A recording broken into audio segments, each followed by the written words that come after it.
What is going on, guys? Today's video we have a projector. I actually love when I get to test out some new products that I'm not normally used to, like projectors. So shout out to DBPOWER for actually sending this out. First off, this is only $200, so when you are looking at the amazing quality, keep that in mind. Only 200 bucks. A couple years ago, you would get something really crappy. So let's go into the in-paper specs. Number one, this has Wi-Fi 6, so you're pretty much future-proofed. It has Bluetooth 5.2, so it's better for latency, better for range, and just better audio overall. This has a 900 ANSI lumens, so in terms of brightness, and I'll break that down later in the video. It has autofocus, auto keystone, auto screen fit, and an auto avoidance system. This also has like a next level 5-inch LCD panel, which allows you to have a brighter, larger, and a more colorful screen all in one. Very helpful when you are using a projector in this price range, especially the size. The size and the elegance design, very futuristic looking, very sleek and very modern. I love the design, number one.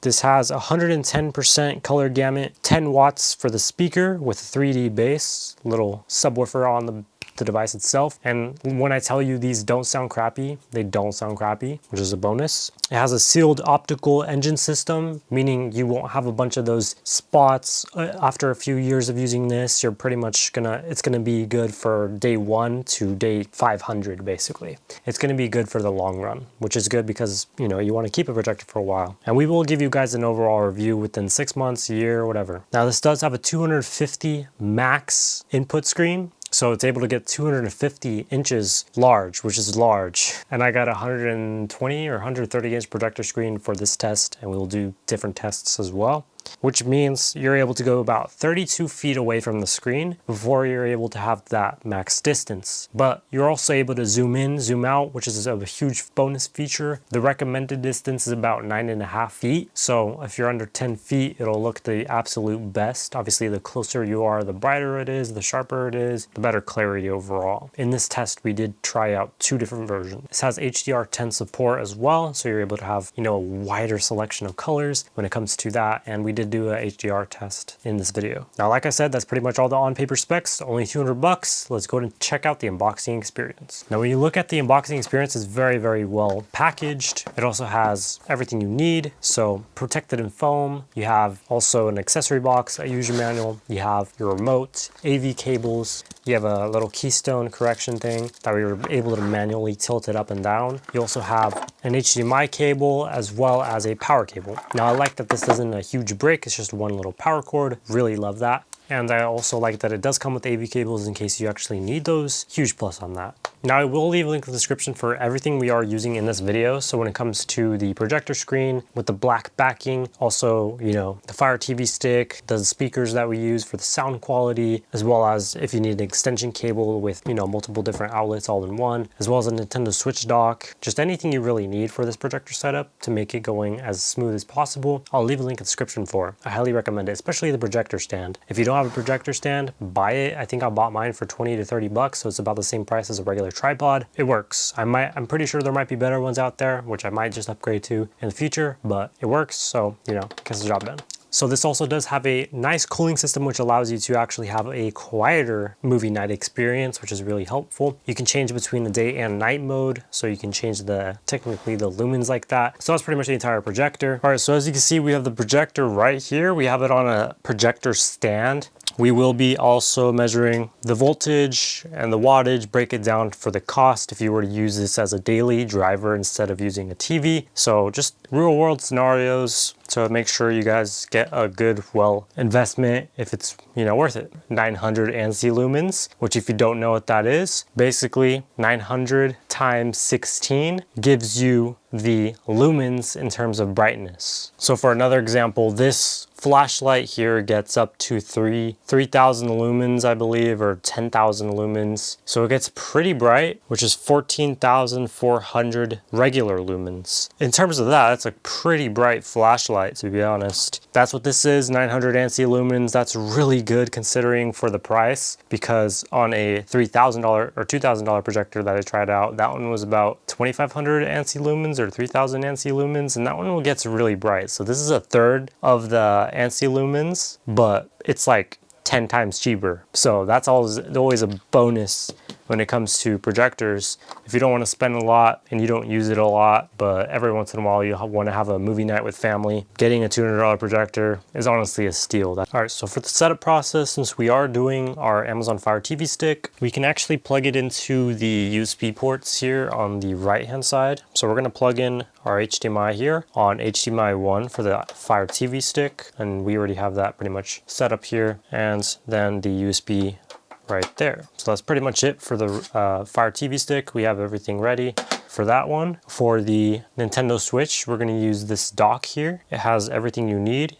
For this, you do have to make sure your Switch is being powered, otherwise it'll trip out. So first we're going to plug in USB-C here. This is a PD port, so make sure it's a fast charger or the charger that comes with the Switch. And then we're going to plug in the Switch here. Make sure it's charging before you actually plug everything else in. And now we're going to use a HDMI here. So we're going to go and use this one right here that came with the projector. Plug it into the adapter, and we're going to plug the other end into HDMI 2. So now we have both HDMIs being connected right there. So we're going to go ahead and measure all of the complete power on that. You could use an aux here on the left hand side, so that way you can plug it in directly to a speaker if you don't trust Bluetooth, but I found the Bluetooth to be actually working pretty good. So let's go and turn it on here. Just press the button on top once and it'll automatically turn on. So we do have the Switch there, which I want to try the Switch out first because I just haven't tried it. And let's check out the wattage right now. So right now for the wattage, it is 127, 128, we'll just round that up. And I believe the wattage that it was rated at was like 180 or something like that, so under 200. We'll make sure that's correct. You can see here, even with all the lights on and without any adjustments, you can still see the projector perfectly fine. It autofocuses and auto-calibrates itself. You could turn those settings on and or off. And then I have no idea what's on the bottom because the Deadpool is in the way. I literally cannot tell.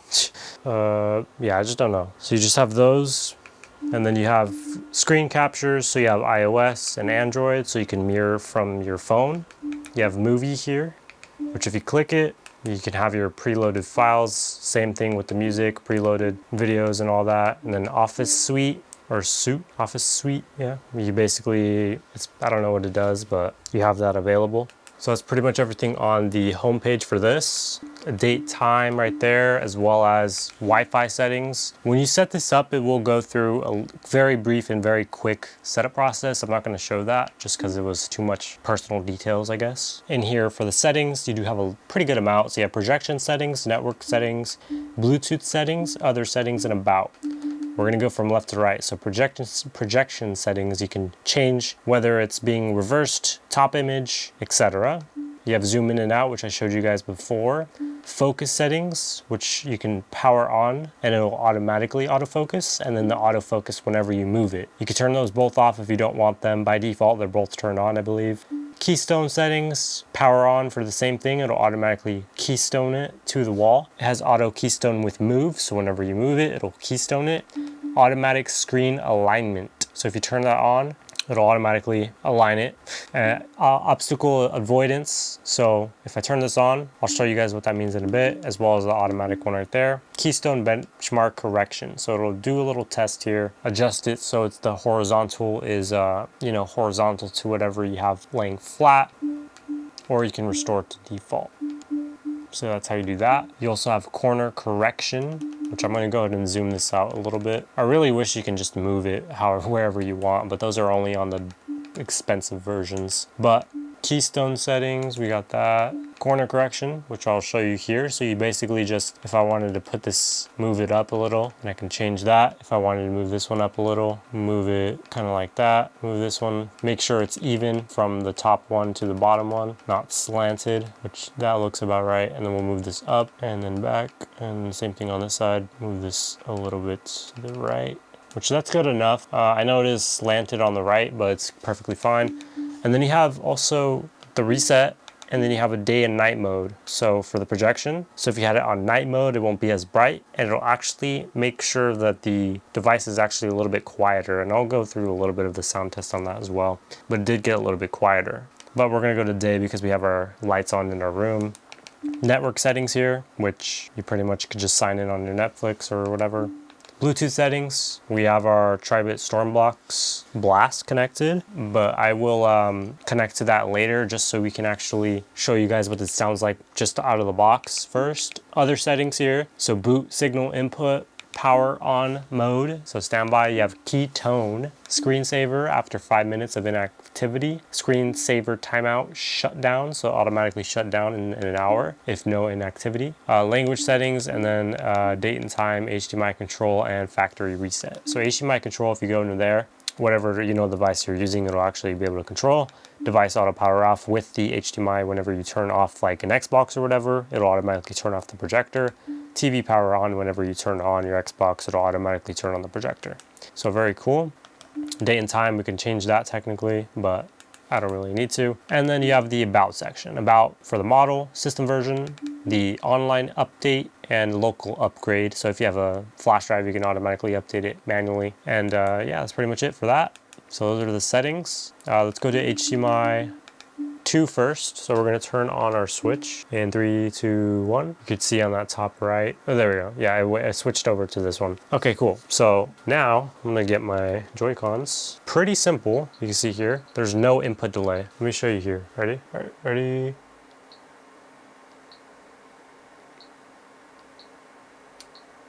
Yeah, there's no input delay. So if you wanted to play Switch on this, or if you wanted to game in general, it doesn't have any input lag, sorry. It doesn't have any input lag, which is nice. Speedrunners, which is a good one to try out for input lag.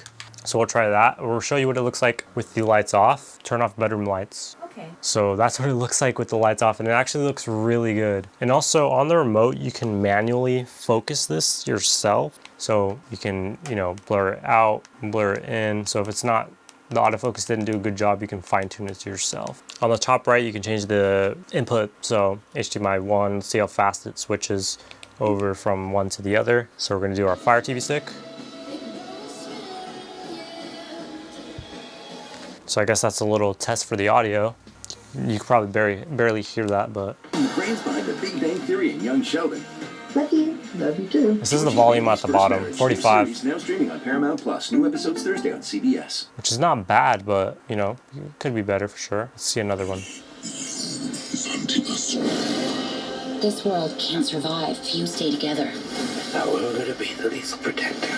That's what this is. Let's finish this. Venom, The Last Dance.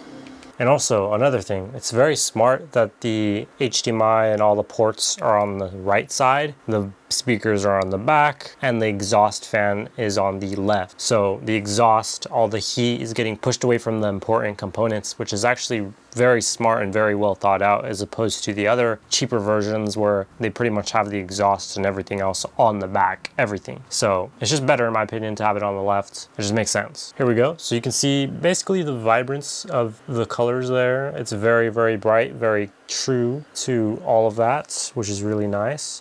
We're gonna go back into the settings here. So if you press the 3 lines, you'll get image mode. So image mode, you have standard. This is out of the box. You can just look at the, the image in the back, which is good that it has it there. Light, which makes it brighter. Soft, which makes it softer, obviously. So not as harsh to the eyes. You can watch it on this. Game, which helps with like input lag and all that. It's really playing an ad, bro. Amazon just loves playing ads, huh? Personalized, so you can just make it however you want.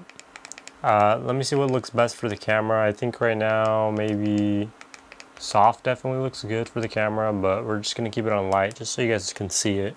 Color temperature, you have cold. You can see in the bottle from the different whites. So cold, warm, or normal, sorry, and warm, and then you can customize it. So I'll just keep it on normal for now. Surround sound. So let's go and play something. That's what this is. Let's finish this. Venom, The Last Dance.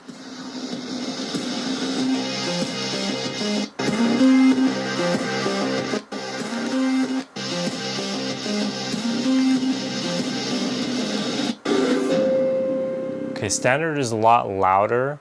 Music is obviously quieter. No bass for some reason. Mother now. They all need to eat. Yours needs to swim. Movie sounds very well balanced. And then obviously you can make it your own. So you can change the equalizer bands based off of the hertz. So you see it there, 120 hertz and stuff like that. Aspect ratio, by default, it is on 16:9, or you can do 4:3 or auto. Shutdown timer, same thing, up to 60 minutes. Projection settings, same thing. Zoom in and out, corner correction. So that's that for the 3 lines right there, the menu, the quick menu, I guess. There's also an autofocus button, so you can manually focus it on the remote, and then you can just press autofocus and it'll automatically do it itself. It'll go back to normal size, but just there you go, it'll go through the process. It also keyed it as well, so it's fine, I guess.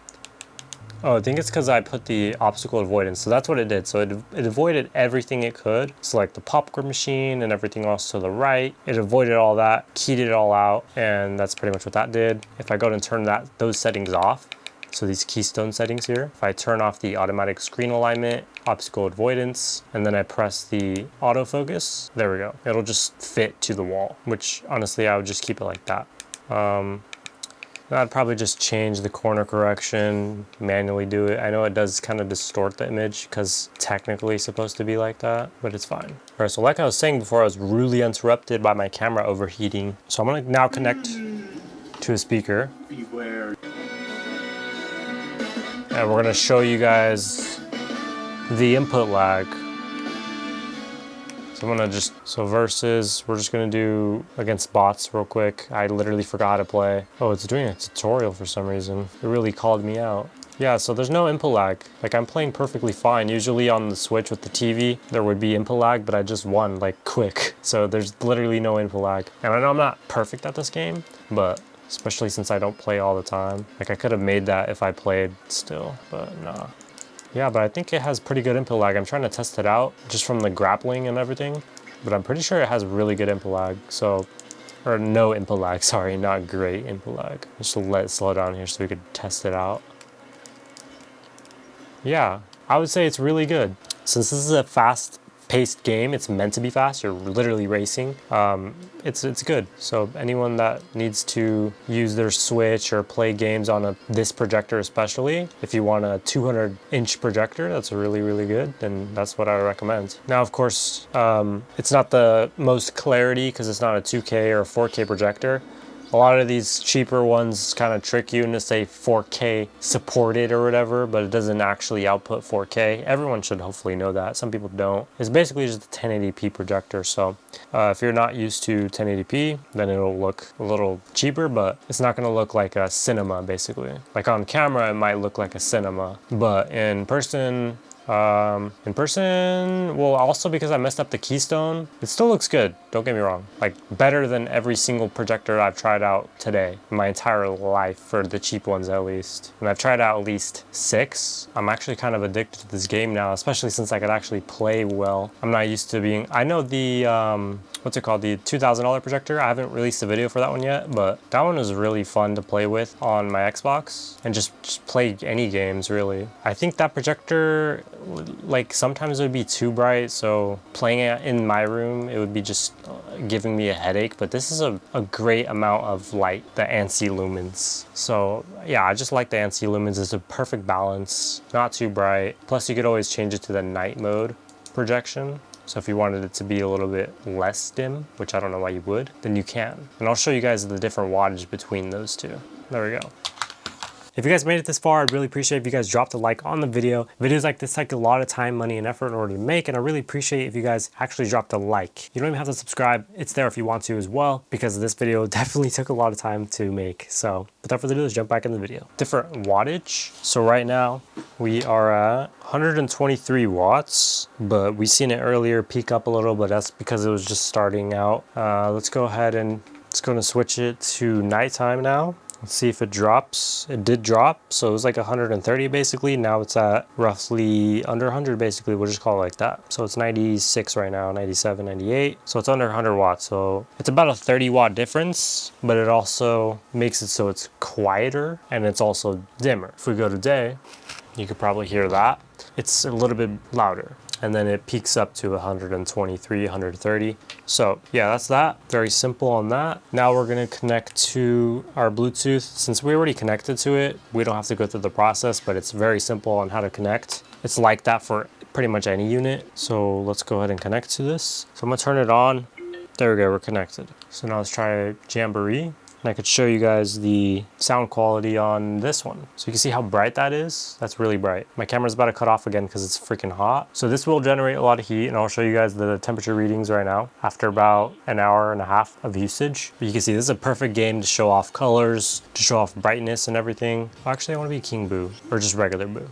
So you can see, look at that. Look at all the colors and all that. Looks fantastic. Looks like just a regular TV. And obviously if I press autofocus, I'll show you the actual quality as opposed to the messed up quality that I did manually. That's the real quality. You can see right there, which it's perfectly clear on every corner, which I really like. You can see here, that corner is clear. That corner I can't even see. That corner is clear. That corner is clear. So on all the corners, it's perfectly clear. A lot of the cheaper ones, when you have to manually focus. Okay, so now I'm gonna go over here because I have to turn on my fan because it keeps overheating my camera. Anyways, I was going to the settings and I completely forgot to see. This has fast keystone correction. So if you do keystone settings, you could do manual keystone correction right here, which I showed you before. That one messes it up. This one's a fast keystone correction, so it's just everything on the left side that I can move, everything on the right side that I can move. It basically just tilts the image. So if I wanted to tilt it like that, I could tilt it like that, which is crazy. Or I could tilt it to aim down. I could do that as well. It's going to reset that. So it's really cool. Keystone settings, you can turn the auto, turn on and off, whatever. Change that. So now if I press automatic autofocus, it shouldn't auto adjust the size. I have no idea. Let's go and try zooming out, and then let's try autofocusing. Let's see if it stays in place. Yeah, I did. So cool. So if you wanted to just straight up autofocus and not move, turn off those settings like I showed you, which that looks good right there. So now we have a perfectly projected projector. Yippee. If we wanted to change the volume, you could still do it with this remote, the projector remote. And since I have it on the speaker now, you can hear it sounds a little bit better. Now you do have to make sure to change the volume on the speaker itself. So if you put it at max volume for the speaker, it'll actually have two different volumes. So let's go ahead and try this out. So that's what I did last time. They put them on master. This time I'll just do hard because that was crazy. Wow, this actually looks super good. Like obviously the quality's not there, but if this company makes like a higher end version, like a 2000 resolution, please let me know because this is really good. Especially the brightness. The brightness is so good. The colors are really surprisingly good. It's not washed out, and plus you could change it out in the future. The sound on the built-in speakers are better than a lot out there. Auto-focusing, auto-keystoning, keystone, everything else like that is just really, really surprising and good.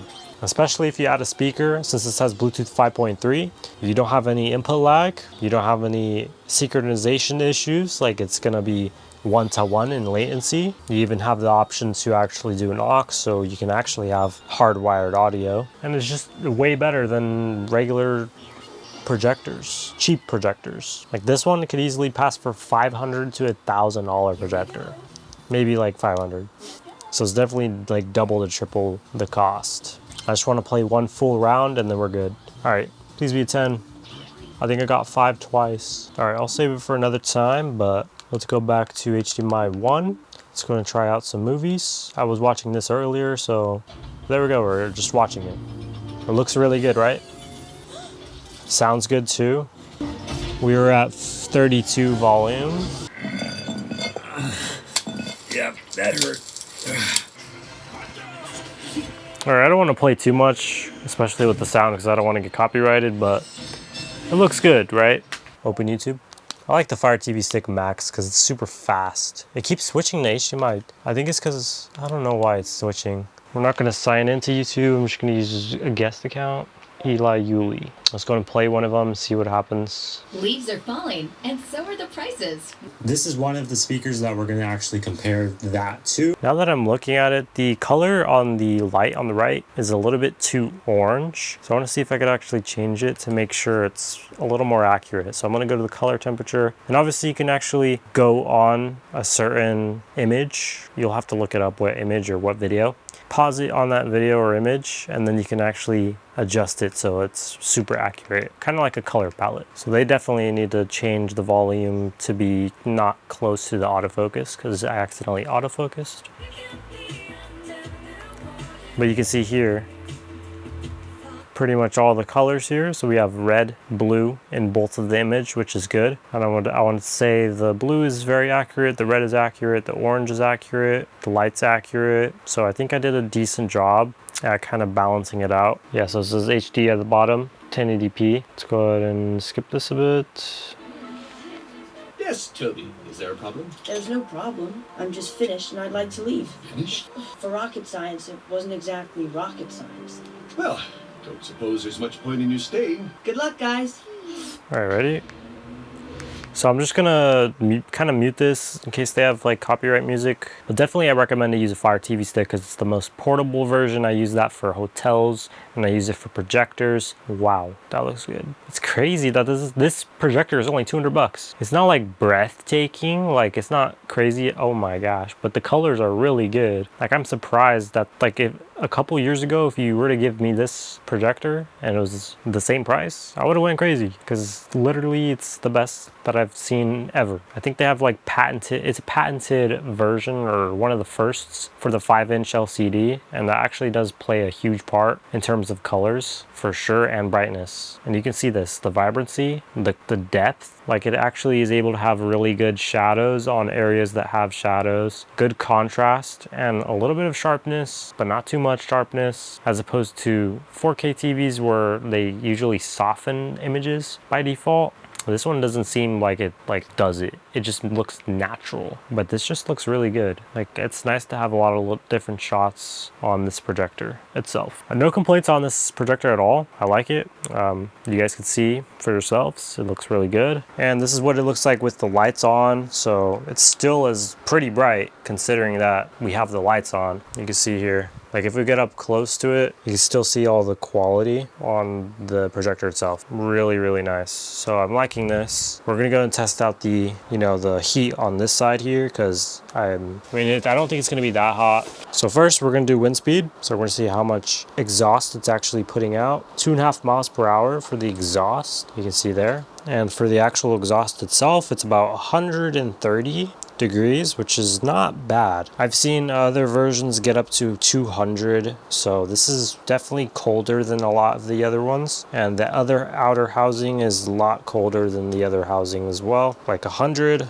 on the rest of the items, 90 on the front. Just on the right side, which is where the exhaust is closer to obviously 130, 140. All right, so we're gonna go to break down the cost when it comes to using the projector. I did record both the day and night in case you did miss that part. It was 123 watts on average, but we're going to round it up to 130. And for nighttime, it was 98 watts on average, but we're going to round it up to 100 watts. So knowing both of those ratings, we're going to go ahead and break it down for the cost. Now we like to use this metric here, power equals energy times time. This just helps to break down the actual cost. And that basically goes as follows. So we're going to use the daytime metric, which is 130 watts.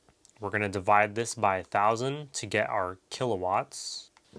So 130 divided by 1,000. It's pretty easy if you have easier numbers. You just move decimals, but I'm just showing you visually. It's 0.13, and that will be our kilowatts. Now we're going to change this to a time metric. So we're going to multiply this, let's just say by 8 hours, and that will give us our kilowatt hours. So we're going to multiply 0.13 by 8, and that's our kilowatt hours, which is 1. So it's 1.04 kilowatt hours. That's our time metric. Now we're going to change that to the cost, which is 0.3 per kilowatt hour, whatever PG&E charges you. So we're going to times this by 0.3. So once you multiply that by 30 cents, you're going to get 0.312 in that case. So it's so it's 32 cents every day. And to get every week, you're going to multiply that by 7. That's every week, $2.18. Multiply that by 4. That's our month, $8.73. And then every year, we're going to multiply that number by 12. That's 104. Sorry, that number just looked weird. That's why I cut off. But so it jumped significantly, which I don't know why. I guess it is, right? Okay. Wow, that's crazy. So basically under $10 a month, and about $110 a year. That's assuming you use it hypothetically 8 hours a day, every single day, non-stop for that amount of time. But, you know, if you occasionally do a movie night, roughly 4 hours every week, it will probably be less than $8 a year. Like, it's very, very inexpensive. Which, if you take that into perspective, this is a 42-inch TV, and that gets about up to a max of 80 watts, which is very close. This is capped in at only 42 inches. Now, if you want something that's obviously way bigger, you have to go more expensive, like this TV here. The 75-inch 4K TV has the exact equivalent to the projector itself at about 125 to 130 watts peak, which is actually pretty good. But considering that, you can even get even bigger than just 75 inches. You can get higher, like 250 inches, which is what this projector is rated at, and we only went up to about 100 inches during these testing. Well, yeah, we've been having this run for 2 hours already, and you know, it's not hot. It's a little noisy, but it's not hot, so that's good. We'll see how it holds up over like 6 months or something, just so we actually can get a better representation. All right, so if you guys really like this projector, I'll leave a link in the description for everything that I used in this video. Without further ado, thank you for watching, and I'll see you guys in the next one. We out.